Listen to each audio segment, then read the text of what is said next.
Plants, trees, manioc, corn.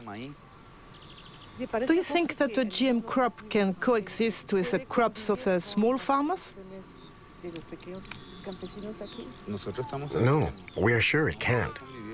There are two incompatible models that can't coexist. It's a silent war that eliminates communities and families of small farmers. In addition, it destroys the biodiversity of the countryside. It brings death, poverty, and illness, as well as the destruction of the natural resources that help us live.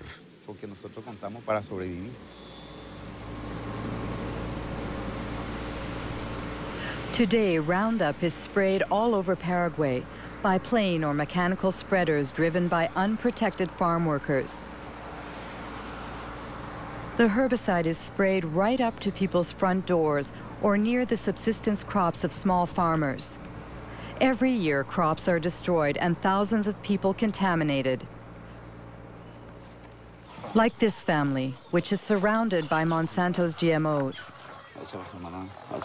The parents are worried about their son Pedro because every day he has to cross the soybean fields to sell his mother's homemade corn tortillas.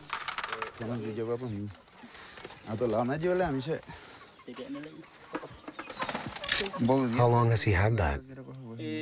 It started 15 days ago. It started on his foot and then it spread. That's how it starts.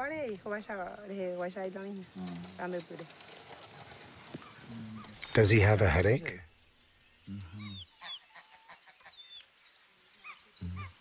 Is he eating? Very little. Today he didn't want to eat what I prepared for him. He only drank a little fruit juice. And his brother? He eats better, but it's difficult.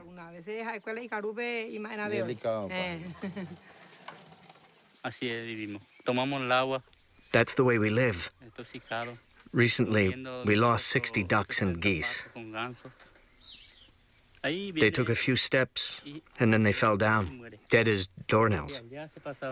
They spray deadly herbicide over there. And when it rains, the water streams down here, and since ducks live in water, that's the result.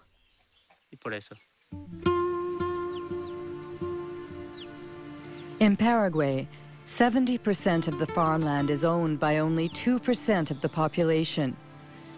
With GMOs, the concentration is increasing. 3/4 of the soybean producers are foreigners staking claims for this new green gold. The ban on animal-based feed after the mad cow epidemic and the recent biofuel craze have caused soy prices to soar, triggering a rush to Roundup-ready crops.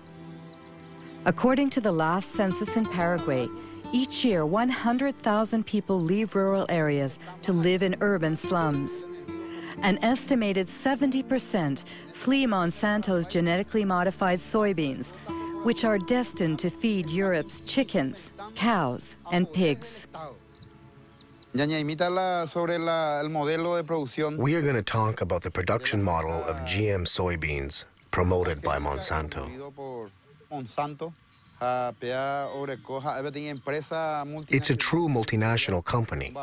It's everywhere in the world.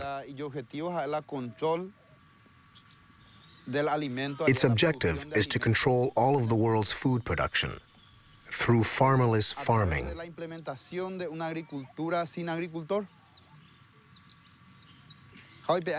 The result is that Monsanto is depriving us of our food sovereignty, of our ability to feed ourselves without depending on anyone else. That is why we say that we must fight for our independence, for our land. We must defend our communities, our families, and our country. In my case, my family lives in the city, but I don't want to go there. In the city, you have to buy everything, even food. Here, whatever we grow is ours. We can eat whatever we want, but in the city, you can't. If you don't have money, you have to search for food in garbage cans. I'd like to add that these families' struggle to survive touches all of us. In 2007, Monsanto employed 18,000 workers in 50 countries. In 2007, its stock prices continue to rise, and its profits have reached $1 billion. Its shareholders include not only pension funds and banks, but also hundreds of thousands of small investors.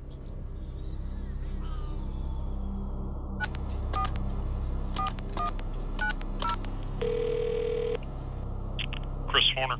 Hello, Christopher Horner. I'm Marie-Monique Robin from France. Yeah, we appreciate your persistence in asking, but you know, we've had several conversations internally about this and have not changed our position. So there's no reason for us to participate. Our suspicion is that it would not be positive. So, you know,